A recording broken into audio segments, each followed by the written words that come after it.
Yemen থেকে ইসরায়েলে ক্ষেপণাস্ত্র হামলা চালানো হয়েছে। ইসরায়েলি সামরিক বাহিনী জানিয়েছে, ইয়েমেন থেকে ক্ষেপণাস্ত্র হামলার কারণে হাইফা, কিরিয়াত আতা এবং পশ্চিম গ্যালিলি সহ উত্তর ইসরায়েলে বিমান হামলার সাইরেন বেজে উঠেছে। ইসরায়েলি সামরিক বাহিনী এক বিবৃতিতে জানিয়েছে, তারা বিমান প্রতিরক্ষা ব্যবস্থা সক্রিয় করেছে এবং ক্ষেপণাস্ত্রে সফলভাবে বাধাগ্রস্ত হয়েছে। ইয়েমেনের বেশিরভাগ অংশ নিয়ন্ত্রণকারী হুথি বিদ্রোহীরা ইসরায়েলের ওপর বেশ কয়েকটি ক্ষেপণাস্ত্র হামলার দাবি করেছে। এর মধ্যে রয়েছে প্রধান বেন গুরিয়ন আন্তর্জাতিক বিমানবন্দর। গাজার সংঘাত শুরুর পর ফিলিস্তিনিদের প্রতি সংহতি প্রকাশ করে ইসরায়েলে হামলা অব্যাহত রেখেছে হুথি বিদ্রোহীরা।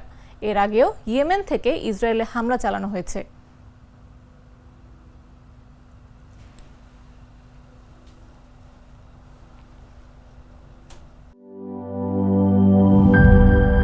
নাটা জেলি আর পানীয়র এক অসম কম্বিনেশন ড্রিঙ্কো। চিল থাকতে চান, ড্রিঙ্কো চাবান।